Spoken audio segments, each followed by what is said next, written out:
Hi everyone, my name is Dr. Joseph Hammer. I'm an assistant professor of counseling psychology at the University of Kentucky. Today I want to talk about how to find the right career. If you or someone you know is exploring different career paths and not sure which one to pursue, I have some quick advice to share today. Most adults spend the majority of their waking hours at their job. People who enjoy their jobs tend to earn more money, report greater satisfaction with their lives, and experience better health. People are more likely to enjoy their job when their job is interesting to them.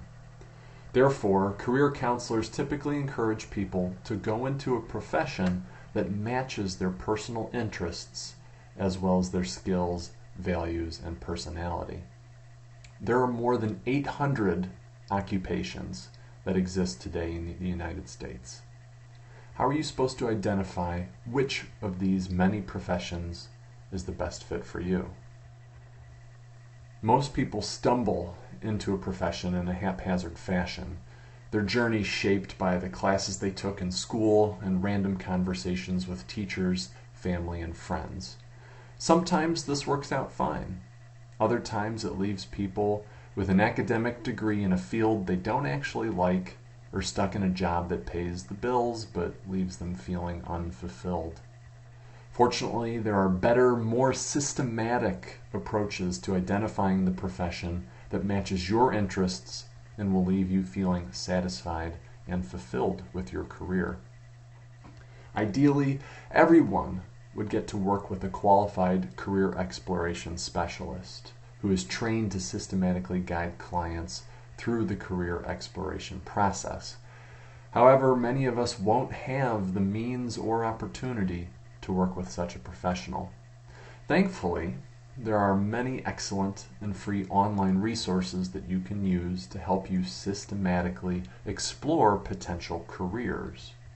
I want to introduce you to two excellent resources.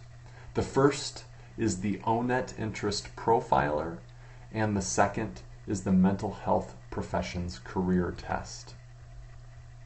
First, everyone who is exploring careers should start by taking the O-Net Interest Profiler. I'm going to show you it. So, onetcenter.org, the O-Net Interest Profiler. There are different forms you can take. I suggest taking the Interest Profiler short form if you can. So you click on that, brings you to the landing page, and we're off to the races. O-Net, this website, is the United States' primary source of occupational information developed by career exploration specialists employed by the U.S. Department of Labor. This O-Net Interest Profiler is a quick 10-minute survey that provides people with scores on 6 different interest areas. Let me show you how the interest profiler proceeds. So you have some instructions, and then you start to rate, with towards the right being things that you'd like to do versus things towards the left, things you don't like to do. So you start to rate these different tasks that are associated with different jobs.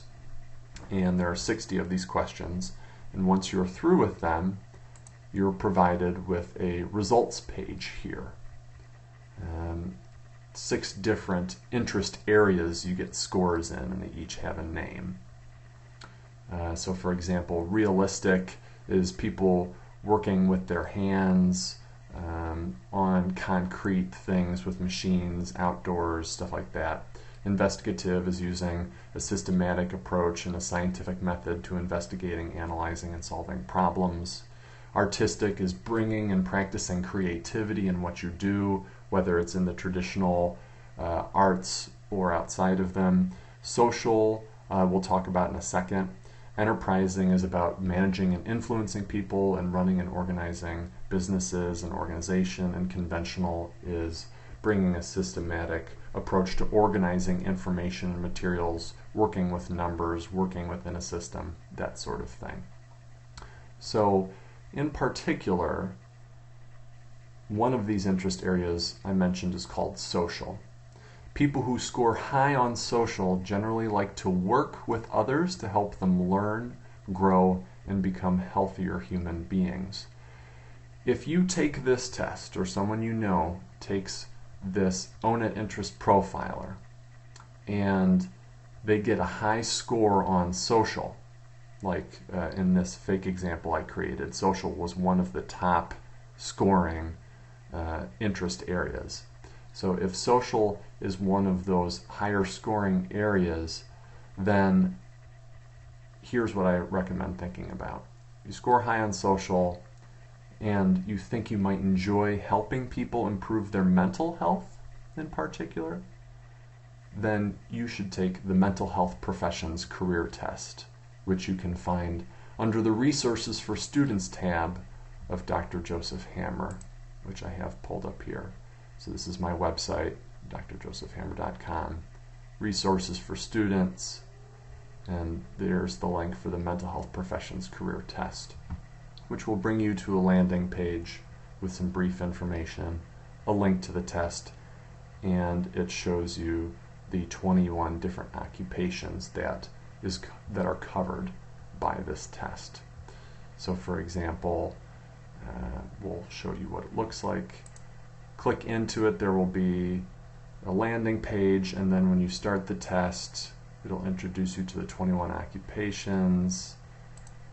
Click Next, and then it will show you a list of work tasks, and you indicate which ones would be interesting to you and leave blank those that would not be. It's a comprehensive list.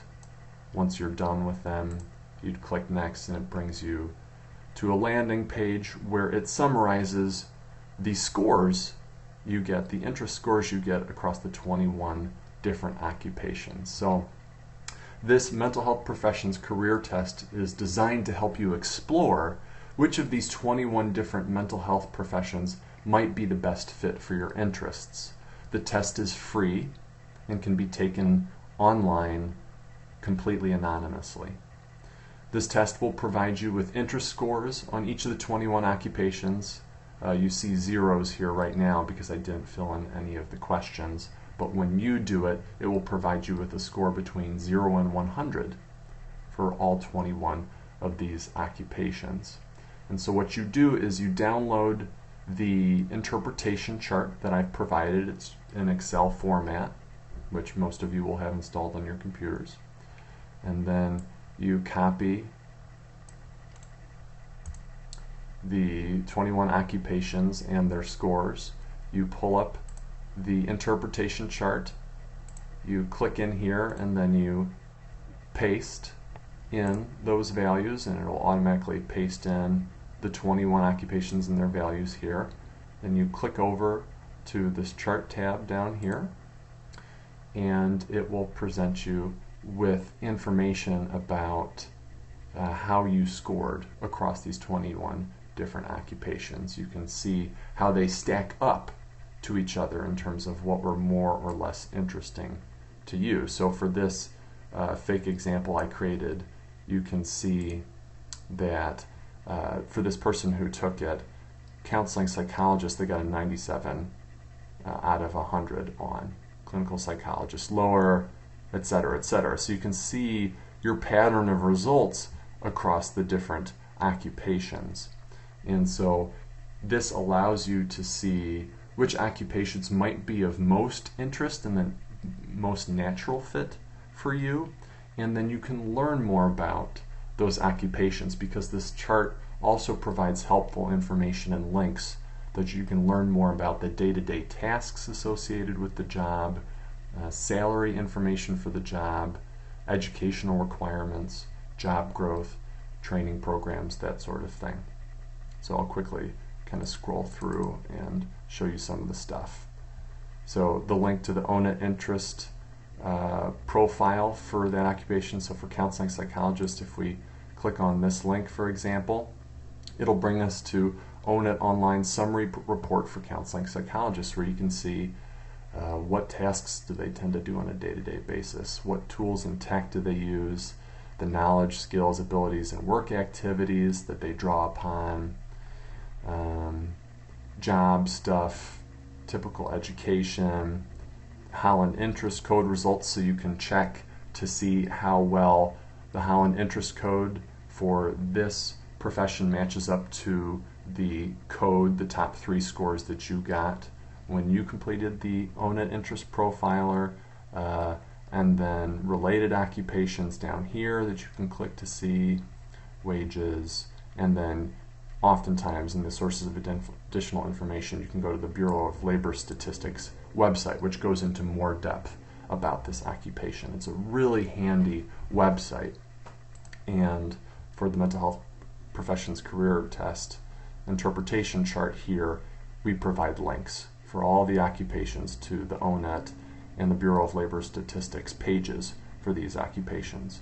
We also list the professional organization that's most well known for being associated with that profession. A lot of times you can go to their website that will be listed here for each to learn more about that profession. So if you wanted to learn more about the Society of Counseling Psychology, you could click on the link and go to their website and learn more about what they're about.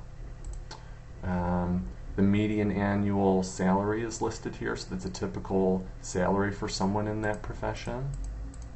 The minimum and preferred levels of education that you need to achieve to go into that profession. So you may have a certain educational aspiration in terms of what kind of degree you want or what kind of degrees are feasible for you, because maybe for some of you, you can only feasibly get a master's degree, or you really want a PhD, or whatever it is. You can see how these different occupations stack up in terms of educational requirements, and also about how many years typically it takes to achieve that level of education, because that's not always clear. It also provides the projected growth rate for that occupation, and again, a lot of this information is drawn directly from that ONET online database. I've just summarized it here for you.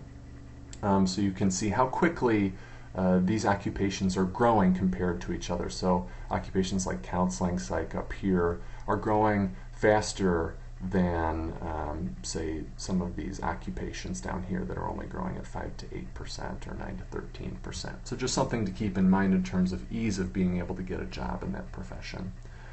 Sometimes there are online lists of training programs, so where you can go to get your master's, your PhD, or whatnot, the different educational institutions that offer programs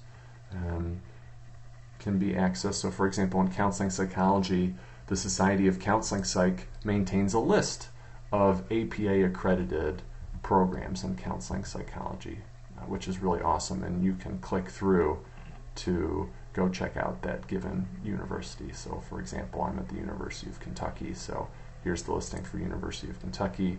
You can click on it and go check out the program. So it's pretty cool.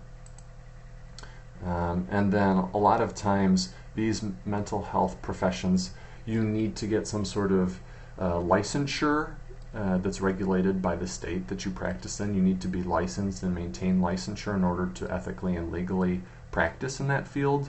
So we've assembled links to resources that provide information on licensure requirements after you get your degree. But of course, we always tell people that you need to check with your state organization and other sources before being able to confirm what licensure requirements are for a given occupation in a different state, because it can vary state to state. Other things to note is that you can expand with this interpretation chart. When you want to, you can expand the width of the column as needed.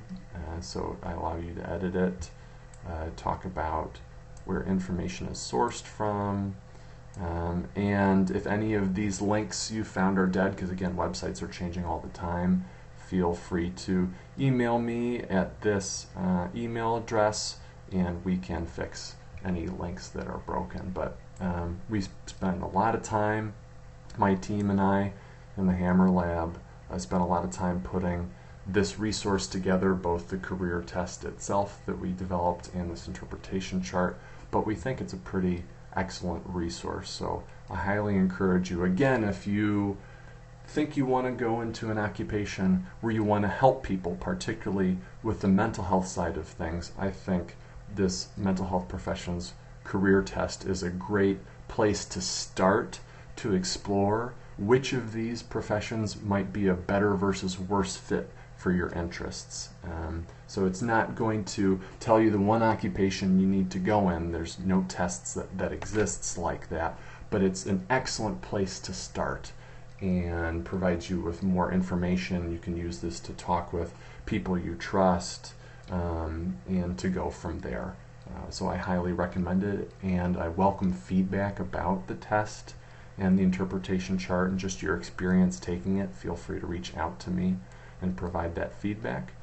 But yeah, I'm excited that we're able to offer this resource, and please, if you yourself can think of someone in your life, a son or daughter, brother, sister, friend, family, acquaintance, schoolmate, whatever, someone who you think might be interested in going into one of the mental health professions but isn't quite sure which one, please share this video, the link to this video with them, or send them the link to the mental health career test or my website to let them know that this is available, because I'd like to make this resource widely available and widely known to people. So please do share the word about it over social media, email.